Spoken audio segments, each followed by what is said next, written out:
Bonsoir à tous, chers futurs millionnaires.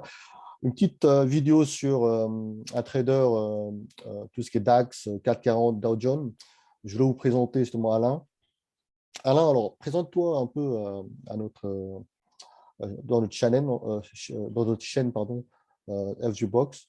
Comment tu es rentré en fait au niveau de la bourse, etc. Alors présente-toi. Alors très bien, moi je me présente Alain. Dans la vie de tous les jours, je suis consultant. J'interviens principalement pour les banques d'investissement dans les départements de risque. Donc j'aide les banques d'investissement à éviter de perdre de l'argent. Ça, c'est mon métier de tous les jours. Et à côté, moi, je boursicote, comme le diraient certains Français.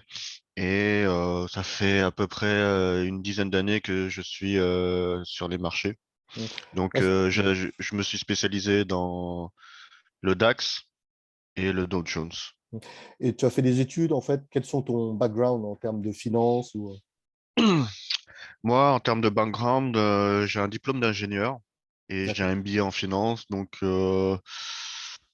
est-ce que mon MBA en finance m'a réellement servi à faire du trading? Non, pas spécialement. Mm. Pas spécialement. Mais comment Donc, tu... Ouais.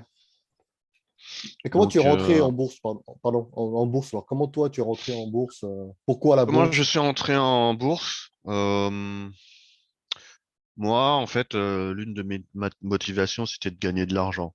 Donc, comme j'étais consultant Mm. junior à une époque, je gagnais ma vie confortablement. Je gagnais à peu près 2 800 € par mois, mais ça me suffisait pas. Je cherchais un complément de revenu, Mm. et c'est là que est venue l'idée de boursicoter. Ok.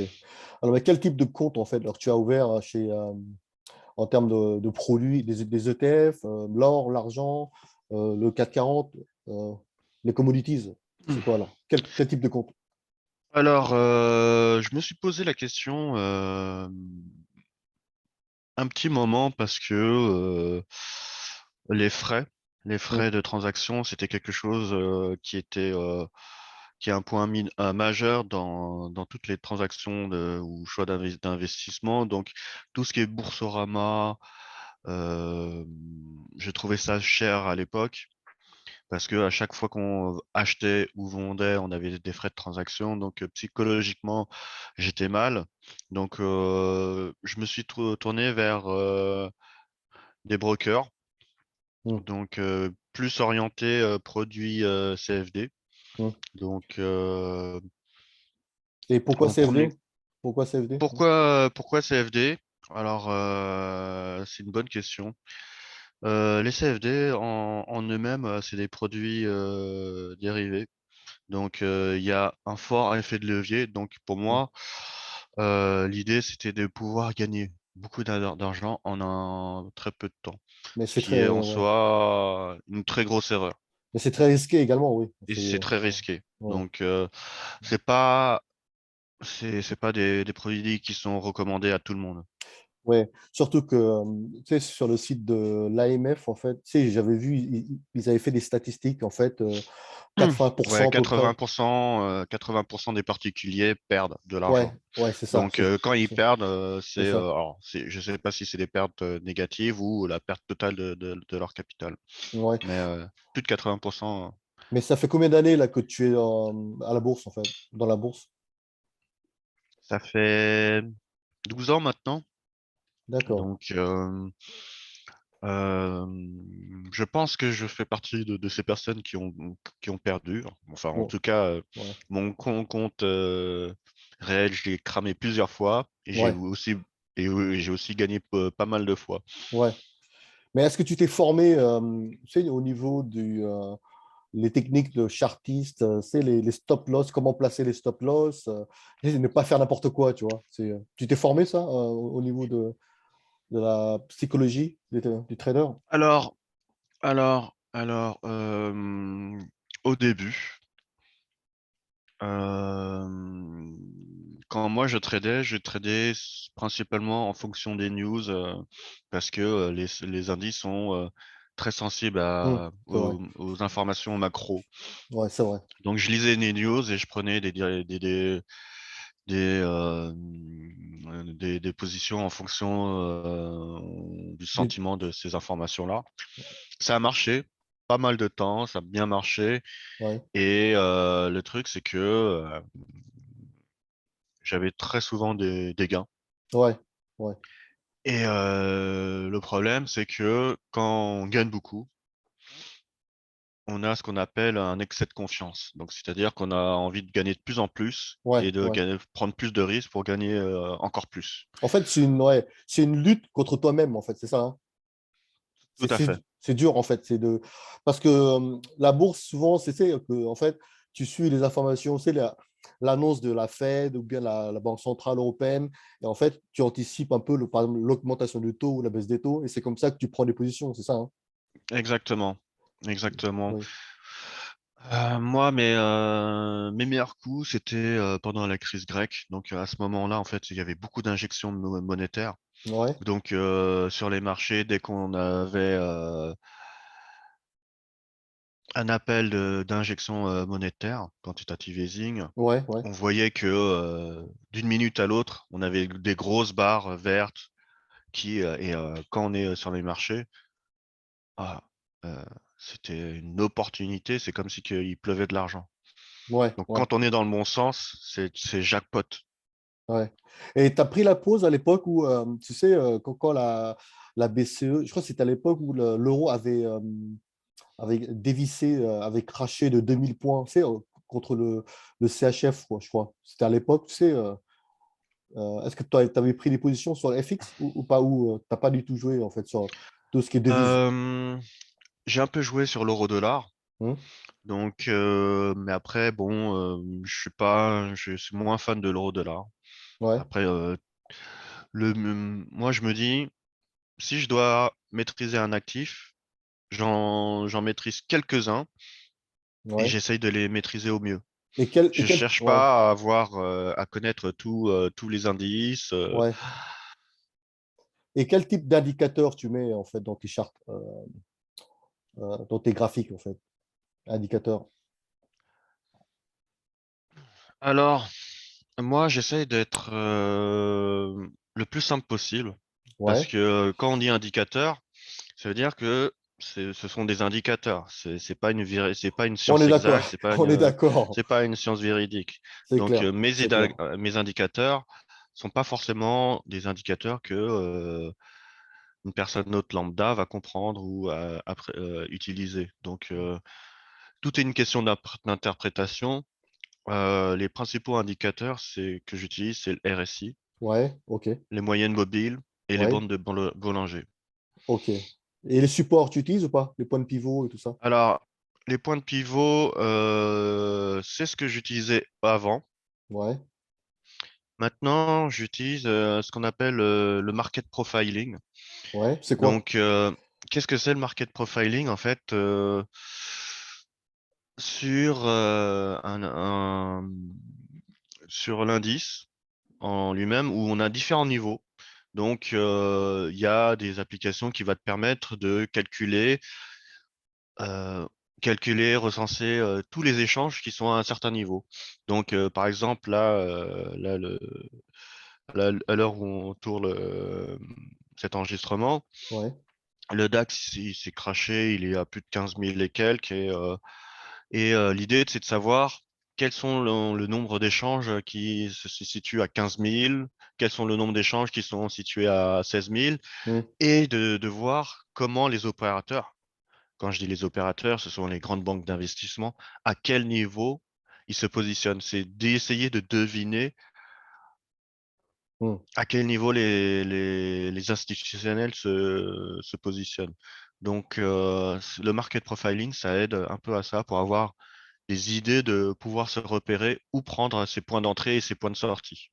Ouais. Est-ce que tu conseillerais à un débutant, en fait, de rentrer à la bourse maintenant, quoi? Alors Honnêt- déjà, Honnêtement, il est tellement haut le marché, c'est en 2021 avec la planche à billets des banques centrales. Le marché a corrigé hier un peu, tu sais, au Nasdaq, ça a dévissé. Donc, c'était dans le rouge.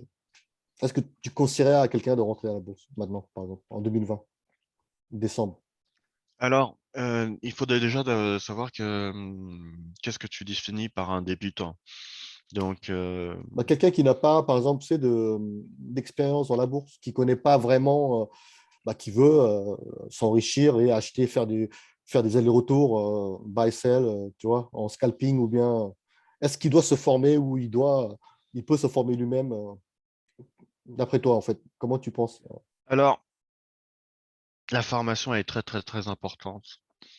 Et le truc, c'est que jouer avec un compte réel, c'est jouer avec du vrai argent. Ouais, Donc du coup, je recommande aux débutants de passer un bon moment en compte de démo ouais. Mais c'est avant pas de pareil passer aussi, en non? un. Psychologiquement, C'est c'est pas pas pareil. pareil parce que il y a l'effet émotion, donc on a beaucoup plus de détachement quand c'est des démos, parce que quand on est en mode démo, on a souvent des comptes avec beaucoup d'argent et on prend des grosses positions, on Ouais, gère pas notre risque, on n'a pas de money management, on prend des positions, et on laisse tourner. Donc c'est pas dans la vraie vie, on ne fait pas ça. ouais, Donc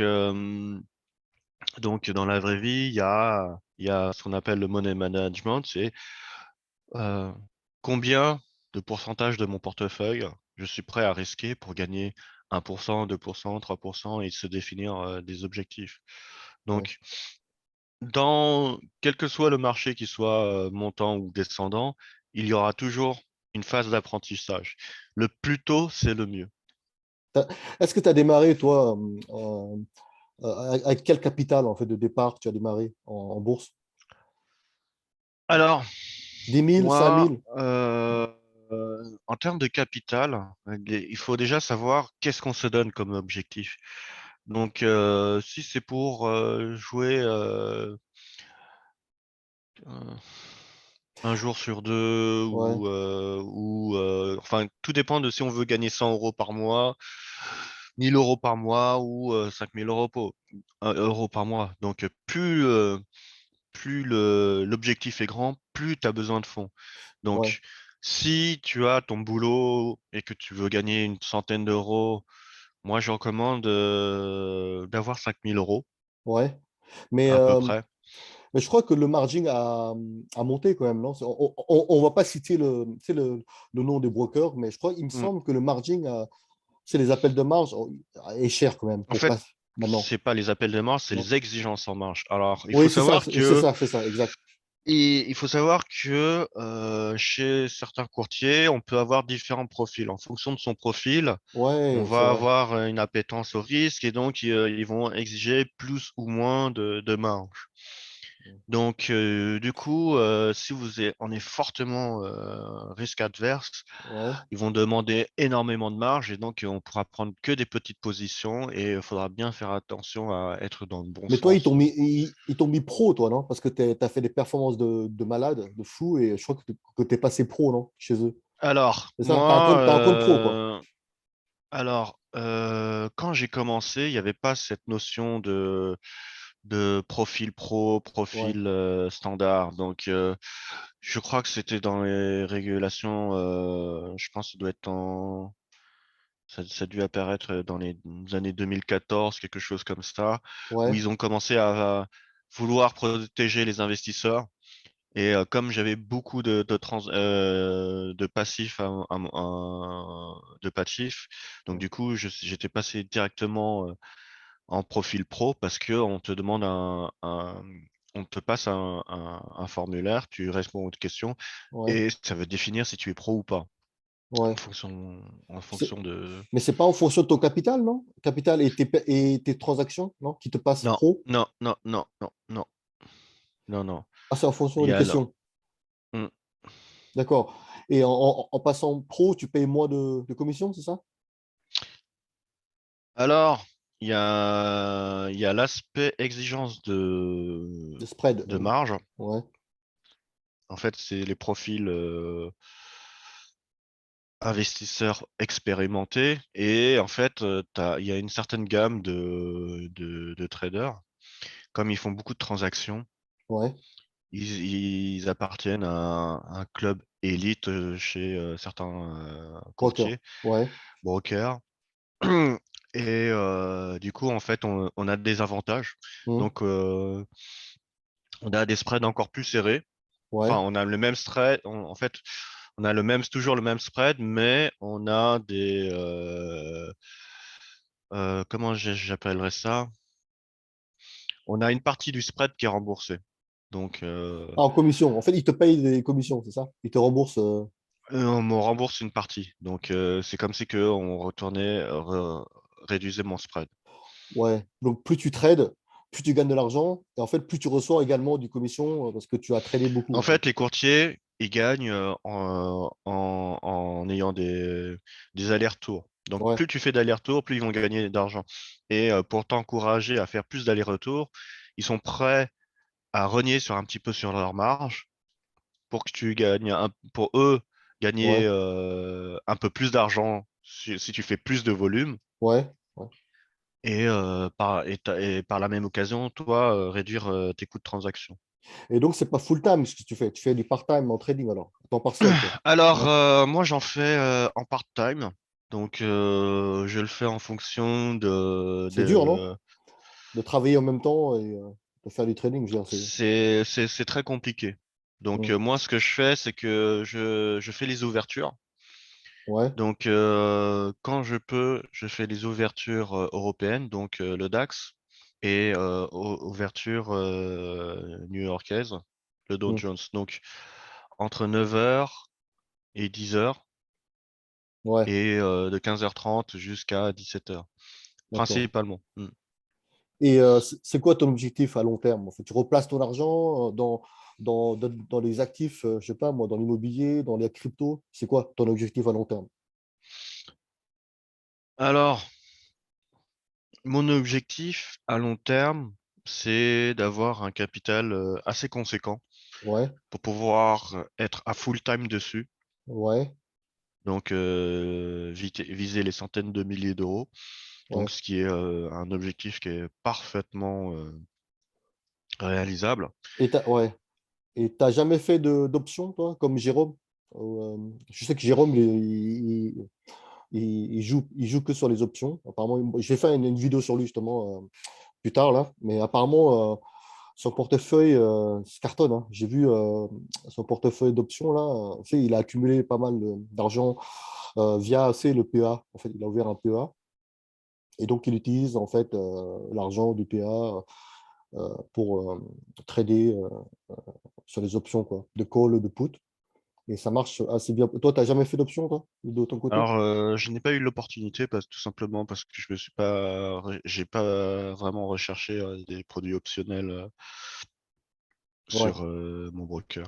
Je sais ouais. qu'à une époque, ils proposaient des options binaires, mais c'est vraiment une Ouais, ça c'est arnaque ce Doji. type Ouais, ouais, de produit. ouais, c'est Doji, quoi. C'est assez, ouais, ouais, c'est pas terrible.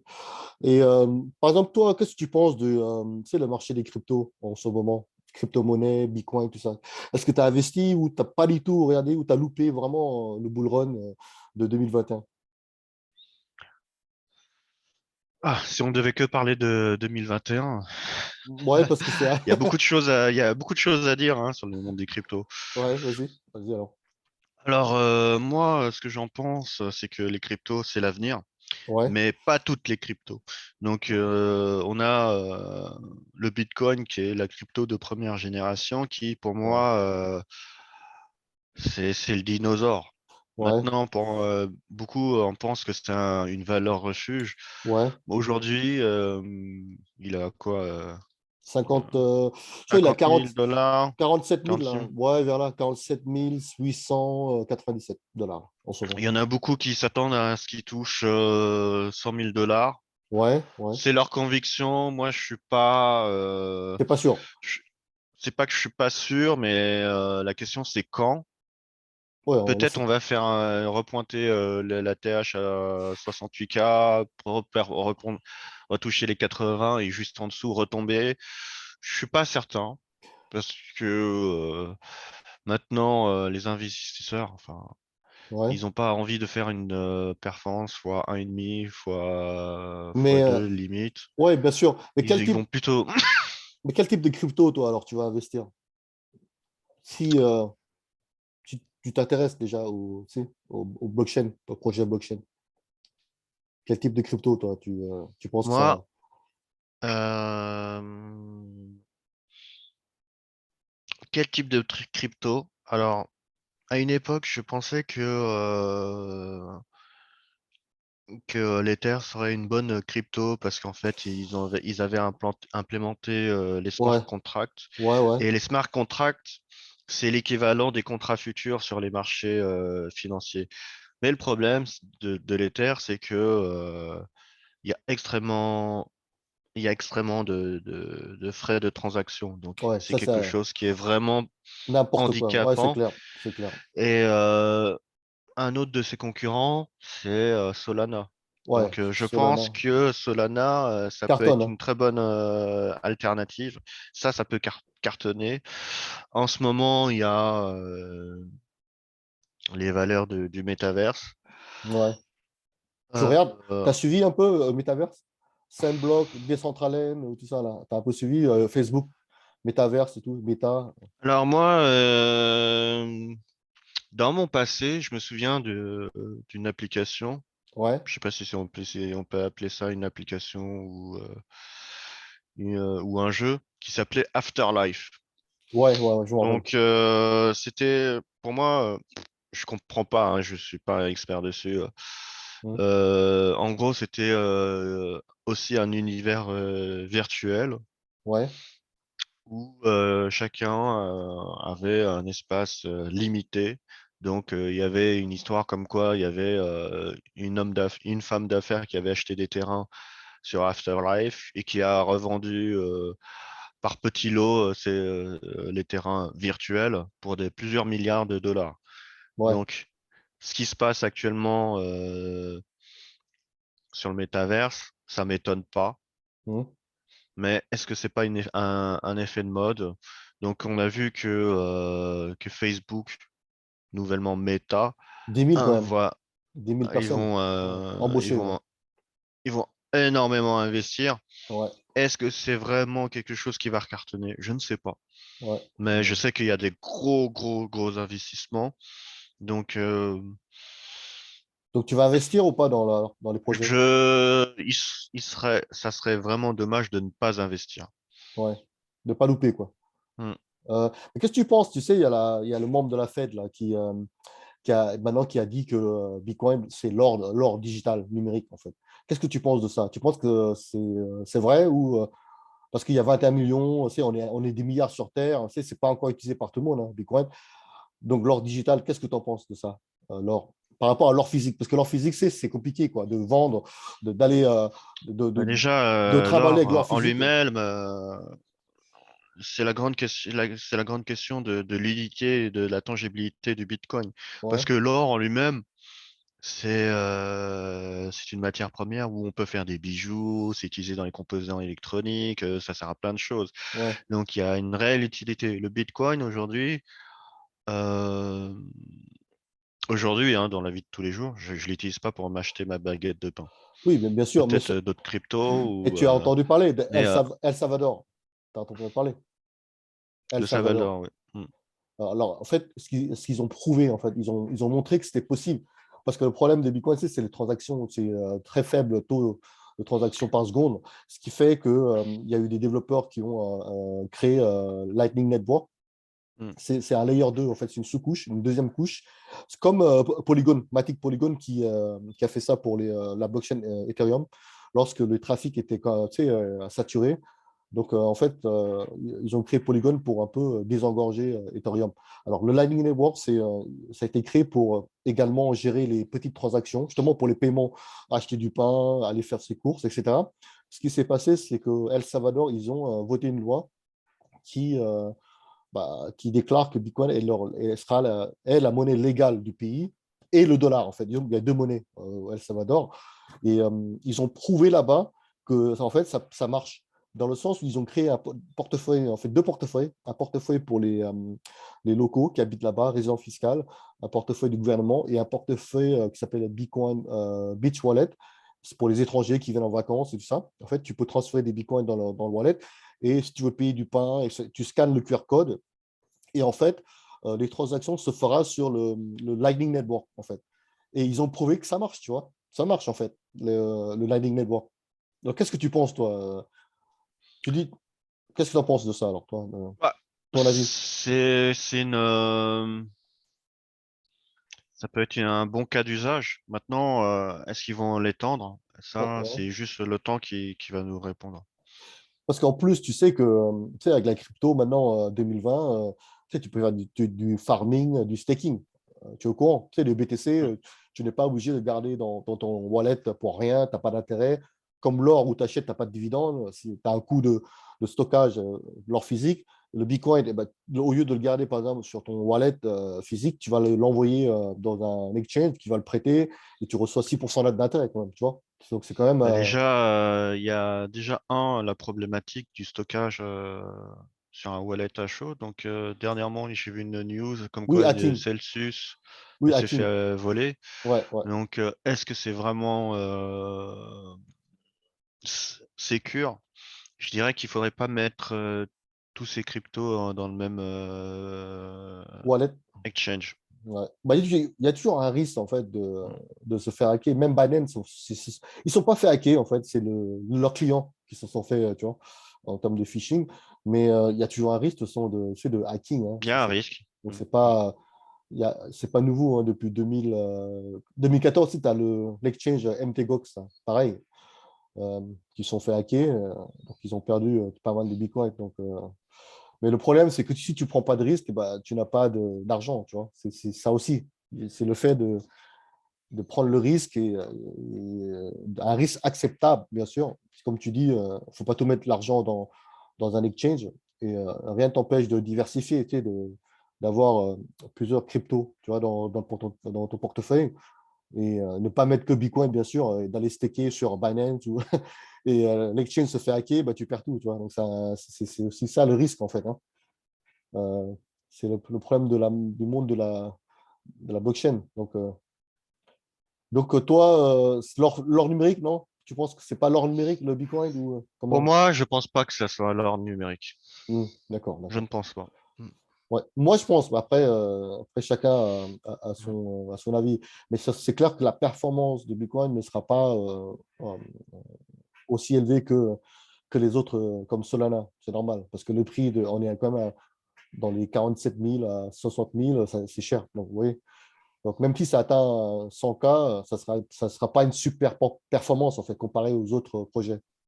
Bien sûr, ouais. Ouais, ouais, ouais. Ça, c'est clair. Parce que le risque-rendement, il n'est pas le même. Oui, ça, c'est clair, c'est clair. Mais bon, après, pour les gens qui sont holders long terme, c'est qu'ils croient vraiment au Bitcoin, bon, bah, ça, c'est les maximalistes, ils appellent ça. Donc, ils sont pro-Bitcoin, tu vois. Mais moi, je pense qu'il faut avoir une partie, un pourcentage dans son portefeuille. Pourquoi pas également du stablecoin, tu sais, tout ce qui est stablecoin, dollar, la valeur stable, etc. Si vous avez peur que ça chute dans dans les autres cryptos, voilà. Et donc tu vas t'y mettre, toi, comment ça se passe, où tu vas vraiment regarder comment évolue le marché de la crypto en ce moment. Ça a craché ce matin, là, sévèrement. Tu vas investir dans 2022 ou comment ça se passe? Moi, je pense que le marché des cryptos, ça va par phase. Donc, il a fait jusqu'à moins 20%. Ouais, C'est des ouais. variations qui sont très normales Normal. dans Ouais, de l'univers des cryptos. ouais, ouais. Là, on est le 4 décembre. Pour moi, il va pas passer grand-chose jusqu'à la nouvelle année. Donc, Donc, pour moi, je pense il y aura encore pas mal de corrections jusque fin de l'année, ouais. avant que d'autres institutionnels commencent à investir de gros montants début d'année 2022. Mais Et pourtant, on n'est pas encore en bear market, non? Tu penses? pour moi, on n'est pas encore en bear market. On est Ouais, dans ce qu'on appelle une correction. ouais. Mais si ça continue à descendre, ça sera en bear market. Et la bourse, tu penses que ça va cracher? Parce qu'il y a des gens qui parlent que il y a une possibilité que la bourse, il y a une probabilité que la bourse crache en fait, puisque ça c'est monté tellement haut, tu sais, les valeurs. Tu penses que ça va cracher la bourse également Ah, ou... ah, ça monte, ça monte, ça monte, ça fait que de monter. Ouais, bah, Il la y a planche à beaucoup billets, hein. il y a beaucoup d'analystes qui disent que ça n'a plus aucun sens, que là, on est rattrapé par l'inflation et que les taux vont augmenter, mais on peut pas augmenter parce que ça va empêcher la croissance économique. Donc là, on a aussi un nouveau variant Covid. Donc, pour moi, tel que je le vois, 2022, ça va être encore pas mal d'injections pour encore monter, faire monter les indices. Ok, ouais, c'est Donc ouais. ça, c'est mon anticipation. Donc, ouais. Cracher, et si ça crache, je pense qu'on va encore réinjecter pas mal d'argent. Ouais, d'accord. C'est vrai que chaque fois que ça crache, t'as les banques centrales qui impriment. Ça, c'est vrai que pour soutenir l'économie et la bourse, tout ça, quoi. Ok, bah merci beaucoup Alain pour le témoignage hein, de ton expérience au niveau de la bourse. Merci à toi. Passe un bon week-end, Alain. Allez, ciao. Salut. Merci.